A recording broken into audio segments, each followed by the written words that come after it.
Hallelujah. ನಮ್ಮ ಕರ್ತನಾದ ಯೇಸು ಕ್ರಿಸ್ತನ ನಾಮದಲ್ಲಿ ನಿಮ್ಮೆಲ್ಲರಿಗೂ ಶುಭಗಳು. Good morning. ಬೆಳಗಾಯ್ತು ಪ್ರಿಯರೇ. ಬನ್ನಿ ಬನ್ನಿ ಬನ್ನಿ. ನೀವು ಇಂಡಿಯಾದಲ್ಲಿರೋದಾದರೆ, ಪಾಶ್ಚಾತ್ಯ ದೇಶಗಳಲ್ಲಿರೋದಾದರೆ, ಯುರೋಪ್ನಲ್ಲಿರೋದಾದರೆ, ಸೌದಿಯಲ್ಲಿರೋದಾದರೆ, ಇಲ್ಲವೇ ಇತರ ಪಾರ್ಟ್ಸ್ ಆಫ್ ದ ಗ್ಲೋಬ್, ನೀವು ಎಲ್ಲಿದ್ರೂ ಕೂಡ ಈ ದಿನ ಈ ಸೋಷಿಯಲ್ ಮೀಡಿಯಾದ ಮೂಲಕ ಒಂದೇ ಸಮಯದಲ್ಲಿ, ನಮ್ಮ ಸಮಯಗಳು ಬೇರೆ ಆದಾಗಿಯೂ ಕೂಡ ಒಂದೇ ಸಾರಿ ನಮ್ಮ ದೇವರ ವಾಕ್ಯ ಧ್ಯಾನಿಸಲು ದೇವರು ಕೊಟ್ಟ ಅವಕಾಶಕ್ಕಾಗಿ ದೇವರನ್ನು ಎಷ್ಟೋ ಸ್ತುತಿಸ್ತೇನೆ.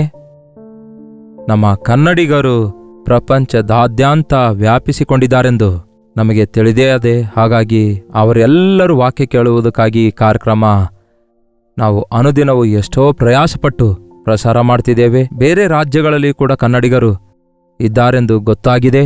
ಕನಿಷ್ಠ ಕನ್ನಡಿಗರಿಗೆಲ್ಲ ಆಶೀರ್ವಾದಕರವಾಗಿರಬೇಕೆಂದು ಪ್ರಾರ್ಥಿಸ್ತಿದ್ದೇವೆ. ಇನ್ನೇನು ಕೆಲವು ದಿನಗಳಾದರೆ 3 ವರ್ಷ ನಾವು ಕಳೆಯುತ್ತೇವೆ. ಒಂದು ದಿನವೂ ಕೂಡ ನಿಲ್ಲಿಸದೆ ಅನುದಿನದ ಧ್ಯಾನ ಕಾರ್ಯಕ್ರಮ ನಾವು ಎಷ್ಟೋ ಪ್ರಯಾಸದಿಂದ ಪ್ರಸಾರ ಮಾಡ್ತಿದ್ದೇವೆ. ದೇವರಿಗೆ ಮಹಿಮೆಯಾಗಲಿ. ಬನ್ನಿ ಚಿಕ್ಕ ಪ್ರಾರ್ಥನೆ ಮಾಡೋಣ. ಪರಿಶುದ್ಧ ದೇವರೇ, ಪ್ರೀತಿಯುಳ್ಳ ತಂದೆಯೇ, ಮತ್ತೊಂದು ಸಮಯ ಕೊಟ್ಟಿದ್ದೀರಿ, ಮತ್ತೊಮ್ಮೆ ನಮ್ಮೊಂದಿಗೆ ಮಾತಾಡಿರೆಂದು ಕ್ರಿಸ್ತನ ನಾಮದಲ್ಲಿ ಬೇಡುತ್ತೇವೆ ತಂದೆಯೇ, ಆಮೇನ್. ಹೇಗಿದ್ದೀರಿ ಪ್ರಿಯರೇ? ಚೆನ್ನಾಗಿದ್ದೀರಾ? ಮನೆಯಲ್ಲಿ ಎಲ್ಲರೂ ಚೆನ್ನಾಗಿದ್ದೀರಾ?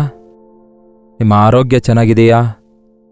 ನಿಮ್ಮ ಮನಸ್ಸು ಚೆನ್ನಾಗಿದೆಯಾ? ಆತ್ಮೀಕವಾಗಿ ನೀವು ಬೆಳೆಯುತ್ತಾ ಇದ್ದೀರಾ?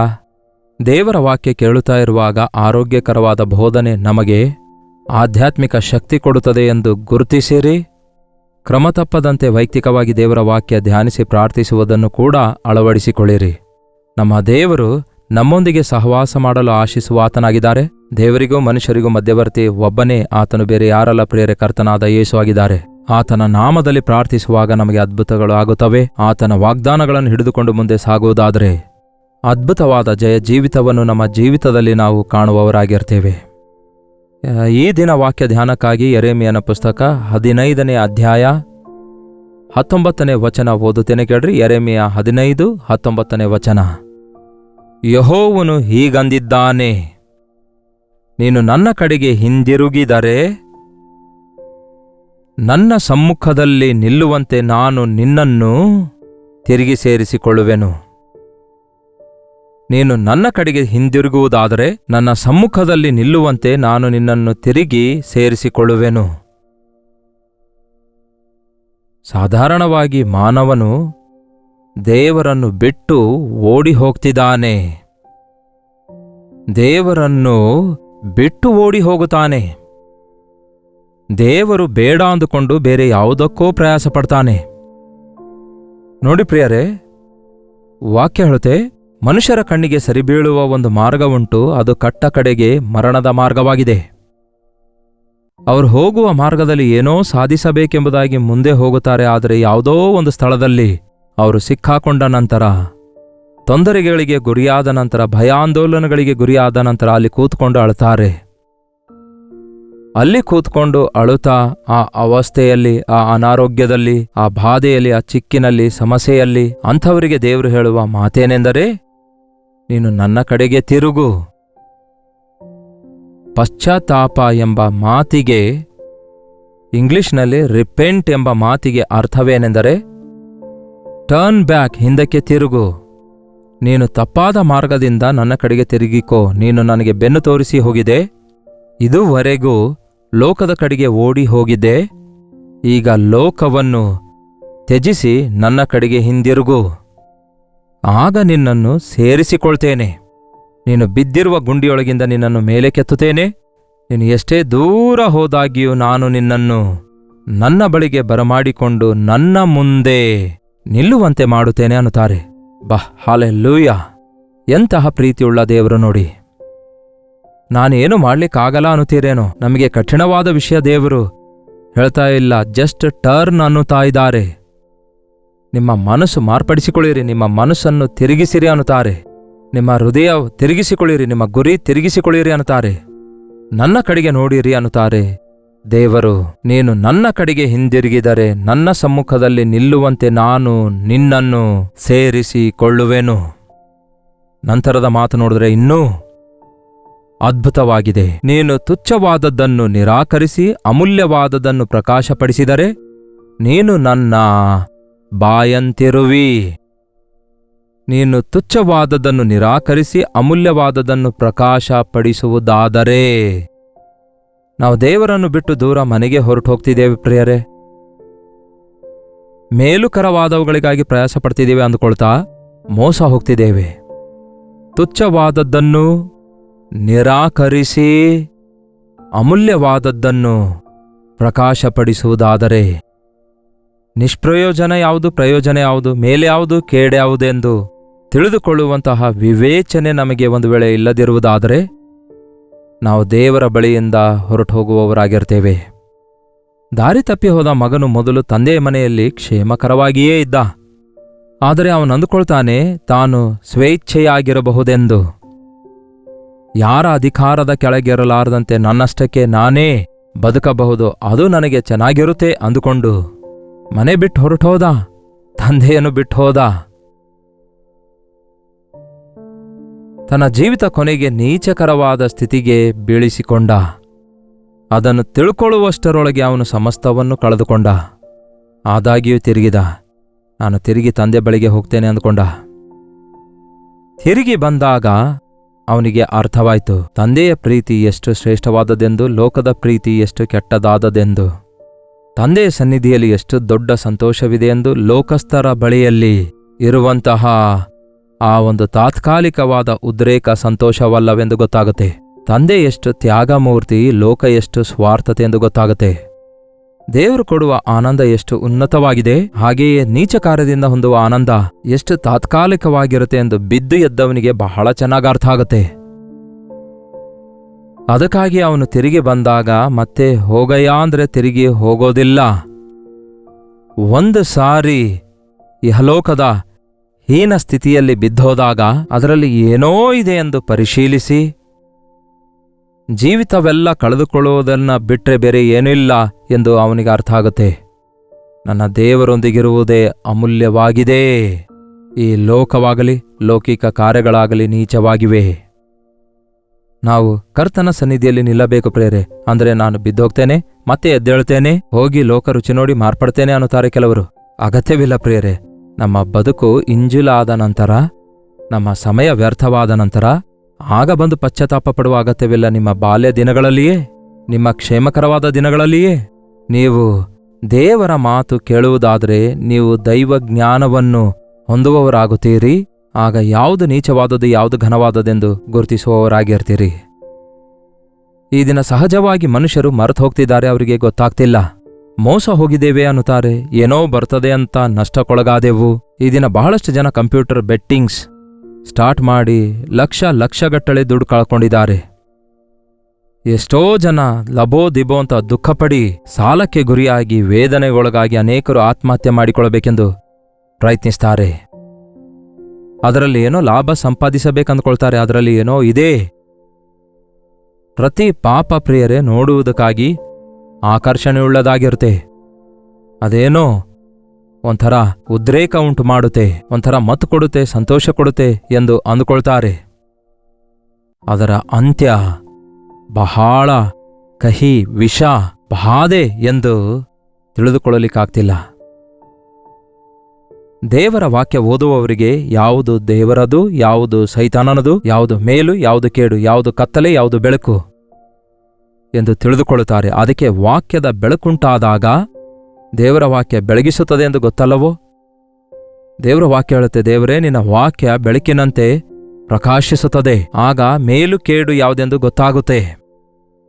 ಅದಕ್ಕೆ ದೇವರ ವಾಕ್ಯ ಕೇಳುವಂಥವರಿಗೆ ಆ ಪಾಪದ ಸ್ಥಿತಿ ಎಷ್ಟು ಭಯಂಕರವಾಗಿರುತ್ತೆ ಎಂಬುದನ್ನು, ನಮ್ಮ ಸ್ವಂತ ಆಲೋಚನೆಗಳು ಎಷ್ಟು ವ್ಯರ್ಥವಾಗಿವೆ ಎಂಬುದನ್ನು ಗ್ರಹಿಸಿಕೊಳ್ಳುತ್ತೇವೆ. ನೀನು ತುಚ್ಛವಾದದ್ದನ್ನು ನಿರಾಕರಿಸಿ ಅಮೂಲ್ಯವಾದದ್ದನ್ನು ಪ್ರಕಾಶಪಡಿಸಿದರೆ ನೀನು ನನ್ನ ಬಾಯಂತಿರುವಿ. ಜನರು ನಿನ್ನ ಕಡೆಗೆ ತಿರುಗಿಕೊಳ್ಳುವರು, ನೀನು ಅವರ ಕಡೆಗೆ ತಿರುಗದಿರುವಿ. ನೋಡಿ ಪ್ರಿಯರೇ, ದೇವರ ಮಕ್ಕಳು ಯಾವಾಗಲೂ ಕೂಡ ಕಾಂಪ್ರಮೈಸ್ ಆಗಬಾರದು. ಅಂದರೆ ಕನ್ನಡದಲ್ಲಿ ಏನು ಹೇಳಬೇಕು ಅದಕ್ಕೆ? ಒಪ್ಪಂದ ಮಾಡಿಕೊಳ್ಳಬಾರದು. ಅಂದರೆ ಕಾಂಪ್ರಮೈಸ್ ಆಗಬಾರದು. ಒಬ್ಬ ಕ್ರಿಸ್ತನು ನೇಮಿಸಿರುವ ಸ್ಟ್ಯಾಂಡರ್ಡ್ನಲ್ಲಿ ನಿಲ್ಲಬೇಕೇ ಹೊರತು, ದೇವರು ಆಶಿಸಿದ ಸ್ಥಾನದಲ್ಲಿ ಇರಬೇಕೇ ಹೊರತು, ನಮಗಿರುವ ಕಟ್ಟಡಗಳನ್ನು, ನಮಗಿರುವ ವಿಧಿಗಳನ್ನು, ನಮಗಿರುವಂತಹ ಒಂದು ಕ್ರಮಶಿಕ್ಷಣೆಯನ್ನು ಪಾಲಿಸಬೇಕೇ ಹೊರತು ಯಾರೋ ಶೋಧಿಸಿದಕ್ಕೆ, ಯಾರೋ ಆಕರ್ಷಿಸಿದಕ್ಕೆ, ಯಾರೋ ಹೇಳಿದಕ್ಕೆ, ಏನೋ ಇದ್ದಿದ್ದಕ್ಕೆ ನಾವು ಲೋಕದ ಕಡೆಗೆ ತಿರುಗಿಕೊಳ್ಳುವುದಾದರೆ ನಷ್ಟ ಹೋಗ್ತೇವೆ. ನೀನು ತುಚ್ಛವಾದದ್ದನ್ನು ನಿರಾಕರಿಸಿ ಅಮೂಲ್ಯವಾದದ್ದನ್ನು ನೀನು ಪ್ರಕಾಶಪಡಿಸುವುದಾದರೆ ನಿಮ್ಮ ಸುತ್ತಲೂ ನಿಮಗೆ ಮೋಸ ಮಾಡುವವರ್ಯಾರು, ನಿಮಗೆ ಮೇಲುಂಟು ಮಾಡುವವರ್ಯಾರು ಎಂದು ನೀವು ತಿಳಿದುಕೊಳ್ತೀರಿ. ನೀವು ದೇವರೊಂದಿಗೆ ನಿಂತುಕೊಳ್ಳುವುದಾದರೆ ನನ್ನ ಕಡೆಗೆ ತಿರುಗು, ನನ್ನ ಬಳಿಗೆ ಬಾ. ದೇವರ ಕಡೆಗೆ ತಿರುಗೋದಂದ್ರೆ ವಿ ಹ್ಯಾವ್ ಬಿಕಮ್ ವಾಟ್? ಒಬ್ಬರ ಹತ್ತಿರ ಒಬ್ಬರು ನಾವು ಬರ್ತೇವಲ್ಲವೇ? ನೀನು ನನ್ನೊಂದಿಗೆ ನಿಂತುಕೋ, ಆಗ ಲೋಕ ಏನೆಂದು ನಿನಗೆ ಅರ್ಥ ಆಗುತ್ತೆ ಅನ್ನುತ್ತಾರೆ ದೇವರು. ಲೋಕದೊಂದಿಗೆ ಒಪ್ಪಂದ ಮಾಡಿಕೊಳ್ಳಬೇಡ. ನೀನು ಅವರ ಕಡೆಗೆ ತಿರುಗಿಕೊಳ್ಳಬಾರದು, ಅವರೇ ನಿನ್ನ ಕಡೆಗೆ ತಿರುಗಿಕೊಳ್ಳುತ್ತಾರೆ. ಜನರು ನಿನ್ನ ಕಡೆಗೆ ತಿರುಗಿಕೊಳ್ಳುವರು. ಯೇಸು ಕ್ರಿಸ್ತನ ಬೋಧನೆಯನ್ನು ಮೀರಿದ ಮತ್ತೊಂದು ಸತ್ಯ ಬೋಧನೆ ಇಲ್ವೇ ಇಲ್ಲ ಪ್ರಿಯರೇ. ಕ್ರಿಸ್ತನನ್ನು ಮೀರಿದಂತಹ ಮಾರ್ಗದರ್ಶಿ, ಒಬ್ಬ ವಿಮೋಚಕನು, ದೇವರು, ರಾಜನು ಮತ್ತೊಬ್ಬರಿಲ್ಲ. ಆತನಿಗಾಗಿ ಹೊರತು ಮತ್ಯಾವುದಕ್ಕೂ ನೀವು ತವಕಪಡುವ ಅಗತ್ಯವಿಲ್ಲ. ಖಚಿತವಾಗಿಯೂ ನಾವು ದೇವರ ಪಕ್ಷದಲ್ಲಿರೋದಾದರೆ ಆಗ ದೇವರು ನಮ್ಮ ಪಕ್ಷದಲ್ಲಿರುತ್ತಾರೆ. ನಾನು ನಿನ್ನನ್ನು ಈ ಜನರಿಗೆ ದುರ್ಗಮವಾದ ತಾಮ್ರದ ಪೋಳಿಗೋಡೆಯನ್ನಾಗಿ ಮಾಡುವೆನು. ಅವರು ನಿನಗೆ ವಿರುದ್ಧವಾಗಿ ಯುದ್ಧ ಮಾಡುವರು, ಆದರೆ ನಿನ್ನನ್ನು ಸೋಲಿಸಲಾಗುವುದಿಲ್ಲ. ಏನಂತೆ? ಪೋಳಿಗೋಡೆಯನ್ನಾಗಿ ನಿನ್ನನ್ನು ಮಾಡುವೆನು, ನಿನ್ನನ್ನು ಉದ್ಧರಿಸಿ ರಕ್ಷಿಸಲು ನಾನೇ ನಿನ್ನೊಂದಿಗೆ ಇರುವೆನು ಅನ್ನುತ್ತಾರೆ. ಹಾಲೆಲೂಯ. ದೇವರ ಕಡೆಗೆ ತಿರುಗಿಕೊಳ್ಳುವಾಗ ಯಾವುದಕ್ಕೂ ನಾವು ಭಯಪಡುವ ಅಗತ್ಯವಿಲ್ಲ. ನಮ್ಮ ಸುತ್ತಲೂ ತಾಮ್ರದ ಒಂದು ಪೌಳಿಗೋಡೆ ಇರುತ್ತೆ ಪ್ರಿಯರೇ. ಅಂದ್ರೆ ಅರ್ಥ ಏನು ಗೊತ್ತಾ? ತಾಮ್ರವನ್ನು ಸುಟ್ಟರೂ ಸಹ ಕರಗೋದಿಲ್ಲ, ಎಷ್ಟೇ ಬಿಸಿ ಇದ್ರೂ ಕೂಡ ತಾಳಿಕೊಳ್ಳುತ್ತೆ. ತಾಮ್ರದ ಪೌಳಿಗೋಡೆಯನ್ನಾಗಿ ನಾನು ನಿನ್ನನ್ನು ನೇಮಿಸುವೆನು. ನೀನೇ ಒಂದು ತಾಮ್ರದ ಪೌಳಿಗೋಡೆಯಾಗಿರುವಿ. ನಿನ್ನನ್ನು ರಕ್ಷಿಸಿ ಉದ್ಧರಿಸುವುದಕ್ಕಾಗಿ ನಾನೇ ನಿನ್ನೊಂದಿಗೆ ಇರುವೆನು. ನಿಮ್ಮ ಬಾಯಿ ತೆರೆದು ಹೇಳ್ರಿ, ದೇವರೇ, ನನ್ನನ್ನು ರಕ್ಷಿಸುವುದಕ್ಕಾಗಿ, ನನ್ನನ್ನು ಬಿಡಿಸುವುದಕ್ಕಾಗಿ ನೀವೇ ನನ್ನ ಸಂಗಡ ಇರುವಿರಾ. ಹಾಲೆಲೂಯ. ಇದಕ್ಕಿಂತಲೂ ಮಿಗಿಲಾದ ಕಾವಲು ಮತ್ತೊಂದಿಲ್ಲ. ಆತನು ನಮ್ಮನ್ನು ರಕ್ಷಿಸುತ್ತಾನೆ, ನಮ್ಮನ್ನು ಬಿಡಿಸುತ್ತಾನೆ, ನಮ್ಮೊಂದಿಗಿರುತ್ತಾನೆ. ಅವರು ನಿನಗೆ ವಿರುದ್ಧವಾಗಿ ಯುದ್ಧ ಮಾಡುವರು, ಆದರೆ ನಿನ್ನನ್ನು ಸೋಲಿಸಲಾಗುವುದಿಲ್ಲ. ಇದು ಯೆಹೋವನಾದ ನನ್ನ ಮಾತು ಎಂದು ದೇವರು ಹೇಳುತ್ತಾರೆ. ಹಾಲೆಲೂಯ. ದೇವರು ನಮ್ಮ ಸಂಗಡ ಇರುವಾಗ ನಿಮ್ಮ ಸುತ್ತಲೂ ಇರುವಂಥವರು ನಿಮ್ಮನ್ನು ಯಾವುದೇ ರೀತಿಯಾಗಿ ಆಕರ್ಷಿಸಲಿಕ್ಕಾಗದಿದ್ದರು, ಯಾವುದೇ ರೀತಿಯಾಗಿ ಅವರು ನಿಮ್ಮನ್ನು ತನ್ನ ಕಡೆಗೆ ಸೆಳೆಯದಿದ್ದರು, ನಿಮ್ಮ ಮೇಲೆ ಯುದ್ಧಕ್ಕಾಗಿ ಬಂದರು, ನಿಮ್ಮ ಮೇಲೆ ಹೋರಾಟಕ್ಕಾಗಿ ಬಂದರು, ನಿಮ್ಮ ಮೇಲೆ ಹೊಟ್ಟೆಕಿಚ್ಚುಪಟ್ಟರು, ನಿಮಗೆ ಅವರು ಎಷ್ಟೇ ಮೋಸಗೊಳಿಸಬೇಕು ಎಂದು ಪ್ರಯತ್ನಿಸಿದರು, ನಿಮ್ಮನ್ನು ವೇದನೆಗೊಳಿಸಬೇಕೆಂದು ಪ್ರಯತ್ನಿಸಿದರು, ನಿಮ್ಮ ವಿರುದ್ಧ ಯುದ್ಧಕ್ಕಾಗಿ ಅವರು ಒಂದು ವೇಳೆ ಬರೋದಾದರೆ ಒಂದು ದಿಕ್ಕಿನಿಂದ 7 ಜನ ಬಂದರೂ ನಾನು ನಿನ್ನೊಂದಿಗಿರುವುದರಿಂದ ಅವರು ಚದರಿ ಹೋಗುವಾಗ 7 ಜನ 7 ದಾರಿಗಳಲ್ಲಿ ಓಡಿ ಹೋಗ್ತಾರೆಂದು ಬೈಬಲ್ನಲ್ಲಿದೆ. ಹಾಲೆಲೂಯ. ದುಷ್ಟರ ಕೈಯಿಂದ ತಪ್ಪಿಸಿ ನಿನ್ನನ್ನು ಉದ್ಧರಿಸುವೆನು. ಹೌದು, ಕ್ರೂರರ ಕೈಯಿಂದ ನಿನ್ನನ್ನು ವಿಮೋಚಿಸಿ ರಕ್ಷಿಸುವೆನು. ನಿನ್ನನ್ನು ಬಿಡಿಸುವೆನು, ನಿನ್ನನ್ನು ವಿಮೋಚಿಸುವೆನು. ನಿನ್ನ ವಿರುದ್ಧವಾಗಿ ಯುದ್ಧ ಮಾಡುವವರು ಅವರು ಯುದ್ಧ ಮಾಡುತ್ತಾರೆ, ಆದರೆ ಅವರು ನಿನ್ನನ್ನು ಜಯಿಸ್ಲಿಕ್ಕಾಗೋದಿಲ್ಲ. ನಿಮ್ಮಲ್ಲಿ ಎಷ್ಟು ಜನ ಜಯಿಸ್ತಾ ಇದ್ದೀರಿ? ಅನೇಕರು ಸೋತು ಹೋಗ್ತಾ ಇದ್ದೀರಿ.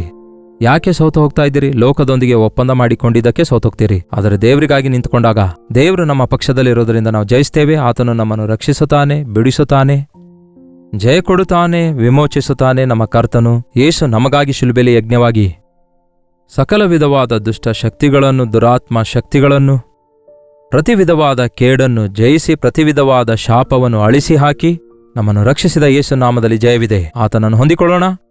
ಆತನ ವಾಕ್ಯದ ಮೂಲಕ ಯಾವುದು ತುಚ್ಛವಾದದೆಂದು, ಯಾವುದು ಅಮೂಲ್ಯವಾದದೆಂದು ಗ್ರಹಿಸಿಕೊಳ್ಳೋಣ. ಲೋಕದೊಂದಿಗೆ ಒಪ್ಪಂದವಾಗದೆ, ಇತರರೊಂದಿಗೆ ಪಾಪಕ್ಕಾಗಿ ಒಪ್ಪಂದ ಮಾಡಿಕೊಳ್ಳದೆ, ಲೋಕ ಪದ್ಧತಿಗಳನ್ನು ಅನುಸರಿಸದೆ ಕ್ರಿಸ್ತನಿಗಾಗಿ ಸ್ಥಿರವಾಗಿ ನಿಂತುಕೊಳ್ಳೋಣ. ಎಷ್ಟೇ ಹೋರಾಟಗಳು ಬಂದರು, ಎಷ್ಟೇ ವಿರೋಧ ಎದುರಾದರು, ಎಷ್ಟೇ ಜನರು ನಿಮ್ಮ ವಿರುದ್ಧ ಎದ್ದರು, ಕರ್ತನು ನಿಮ್ಮ ಪಕ್ಷದಲ್ಲಿರೋದ್ರಿಂದ ಅವರು ನಿಮ್ಮ ವಿರುದ್ಧ ಯುದ್ಧಕ್ಕಾಗಿ ಬರ್ತಾರೆ, ಆದರೆ ಅವರು ನಿಮ್ಮನ್ನು ಜಯಿಸಲಾರರು. ಕಾರಣ ನಾನು ನಿಮ್ಮನ್ನು ಬಿಡಿಸುತ್ತೇನೆ ಅನ್ನುತ್ತಾರೆ ಎಂಬ ಈ ವಾಗ್ದಾನ ನಾವು ಸ್ವಾಧೀನ ಮಾಡಿಕೊಳ್ಳೋಣ. ಬನ್ನಿ ಪ್ರಾರ್ಥಿಸೋಣ. ಪರಿಶುದ್ಧ ದೇವರೇ, ಪ್ರೀತಿಯುಳ್ಳ ತಂದೆಯೇ, ಅನೇಕ ಸಾರಿ ದೇವರೇ ಆಕರ್ಷಣೆ ಉಳ್ಳವುಗಳ ಕಡೆಗೆ ತಿರುಗಿ ನಮ್ಮ ಬದುಕನ್ನು ವ್ಯರ್ಥ ಮಾಡಿಕೊಳ್ತಾ ಇದ್ದೇವೆ, ನಷ್ಟಪಡಿಸಿಕೊಳ್ತಿದ್ದೇವೆ. ನಿಮ್ಮಿಂದ ದೂರವಾಗಿ ಎಷ್ಟೋ ಶ್ರಮೆಗಳ ಪಾಲಾಗ್ತಿದ್ದೇವೆ. ಮತ್ತಷ್ಟೇ ಹೆಚ್ಚು ಸೈತಾನನ ಕೈಯಲ್ಲಿ ಕೈಗೊಂಬೆಯಾಗಿ ತಯಾರಾಗ್ತಿದ್ದೇವೆ. ಪಾಪ ಬಂಧನದಲ್ಲಿ ಸಿಕ್ಕಾಕೊಂಡು ಒದ್ದಾಡುತ್ತಿರುವ ಸಮಯದಲ್ಲಿ ನಿಮ್ಮ ಕಡೆಗೆ ತಿರುಗಿಕೊಂಡು ನಿಮ್ಮ ನಾಮದಲ್ಲಿ ಮೊರೆಯಿಡುವುದಾದರೆ ನಮ್ಮನ್ನು ಬಿಡಿಸುತ್ತೇನೆ ಎಂದು ನೀವು ಕೊಟ್ಟ ಈ ಧೈರ್ಯಕ್ಕಾಗಿ ವಂದನೆಗಳು ದೇವರೇ. ಈ ದಿನ ಯಾರು ಎಲ್ಲಿ ಎಂತಹ ಪರಿಸ್ಥಿತಿಯಲ್ಲಿ ಸಿಕ್ಕಾಕೊಂಡಿದ್ದಾರೋ, ಅಜ್ಞಾನದಿಂದ ಮಾಡಿದ ನಿರ್ಣಯಗಳಿಂದ ಸಾಲದಲ್ಲಿದ್ದಂಥವರನ್ನು, ಶರೀರವನ್ನು ಇಷ್ಟ ಬಂದಂತೆ ಉಪಯೋಗಿಸಿಕೊಂಡು ರೋಗಗಳ ಪಾಲಾದವರನ್ನು, ಪಾಪ ಬಂಧನಗಳಿಂದ ದುರಭ್ಯಾಸಗಳಿಗೆ ಬಂಧಿತರಾದವರನ್ನು, ಆ ಚಿಕ್ಕಿನಿಂದ ಹೊರಬರಲಾರದ ಪರಿಸ್ಥಿತಿಯಲ್ಲಿದ್ದವರನ್ನು ನಿಮ್ಮ ಕಡೆಗೆ ತಿರುಗಿಕೊಂಡು ನಿಮ್ಮ ಮೇಲೆ ದೃಷ್ಟಿಯಿಟ್ಟು ನಿಮಗೆ ಮೊರೆಯಿಡುವಂತೆ ಸಹಾಯ ಮಾಡಿರಿ. ನೀವು ನಮ್ಮ ಪಕ್ಷದಲ್ಲಿ ಯುದ್ಧ ಮಾಡುವ ಹಾಗೆ ನಿಮಗೆ ಸಮರ್ಪಿಸಿಕೊಂಡು ಜಯ ಜೀವಿತ ನಮ್ಮಲ್ಲಿ ಪ್ರತಿಯೊಬ್ಬರೂ ಜೀವಿಸುವ ಹಾಗೆ ಸಹಾಯ ಮಾಡಿರಿ ಎಂದು ಕ್ರಿಸ್ತನ ನಾಮದಲ್ಲಿ ಬೇಡುತ್ತೇವೆ ತಂದೆಯೇ, ಆಮೇನ್. ತಂದೆಯಾದ ದೇವರ ಪ್ರೀತಿಯೂ ಮಗನಾಗಿರುವ ಕ್ರಿಸ್ತನ ಕೃಪೆಯೂ ಆದರಣೆಕರ್ತನಾದ ಪರಿಶುದ್ಧಾತ್ಮನ ಸಹವಾಸವು ಕೂಡಿ ಬಂದಿರುವ ನಮ್ಮೆಲ್ಲರ ಸಂಗಡ ಇಂದಿಗೂ ಸದಾಕಾಲಕ್ಕೂ ನೆಲೆಯಾಗಿರಲಿ, ಆಮೇನ್. ದೇವರಿಗೆ ಸ್ತೋತ್ರ. ನಿಮ್ಮ ಪ್ರಾರ್ಥನಾ ಮನವಿಗಳು 8939731313 ನಂಬರ್ಗೆ ಹಾಗೂ ಇತರ ದೇಶದಿಂದ ವೀಕ್ಷಿಸುವುದಾದರೆ ಕೊಡಲ್ಪಟ್ಟ ಇದೇ ನಂಬರ್ಗೆ ಒಂದು ಟೆಕ್ಸ್ಟ್ ಆಗಲಿ ವಾಯ್ಸ್ ಮೆಸೇಜ್ ಮುಖಾಂತರ ವಾಟ್ಸಪ್ ಕಳಿಸಿಕೊಡಿರಿ. ಅವೆಲ್ಲ ಪರಿಶೀಲಿಸಿ ನಿಮಗೋಸ್ಕರ ನಾವು ಪ್ರಾರ್ಥಿಸ್ತಿದ್ದೇವೆ. ತಪ್ಪದೆ ದೇವರು ಉತ್ತರ ಕೊಡ್ತಾರೆ. ಕರ್ತನ ಕಡೆಗೆ ತಿರುಗಿರಿ, ಆಗ ಆತನು ನಿಮ್ಮ ಕಡೆಗೆ ತಿರುಗುತ್ತಾನೆ. ಕರ್ತನ ಕಡೆಗೆ ತಿರುಗಿರಿ, ಆಗ ನಿಮಗೆ ಯಾವುದು ತುಚ್ಛವಾದದ್ದು ಯಾವುದು ಅಮೂಲ್ಯವಾದದ್ದೆಂದು ನಿಮಗೆ ಗೊತ್ತಾಗುತ್ತೆ. ಅಂತಹ ವಿವೇಚನೆಯ ಜ್ಞಾನವನ್ನು ಪರಿಶುದ್ಧಾತ್ಮ ದೇವರು ಅನುಗ್ರಹಿಸುತ್ತಾರೆ. ಕರ್ತನ ಚಿತ್ತವಿರುವುದಾದರೆ ಮತ್ತೆ ನಾಳೆ ಇದೇ ಅನುದಿನದ ಧ್ಯಾನ ಎಂಬ ಕಾರ್ಯಕ್ರಮದಲ್ಲಿ ಮತ್ತೊಮ್ಮೆ ಭೇಟಿಯಾಗೋಣ. ಅಲ್ಲಿಯವರೆಗೂ ದೇವರ ಮಹಾಕೃಪೆ ನಿಮ್ಮೆಲ್ಲರೊಂದಿಗಿರಲಿ.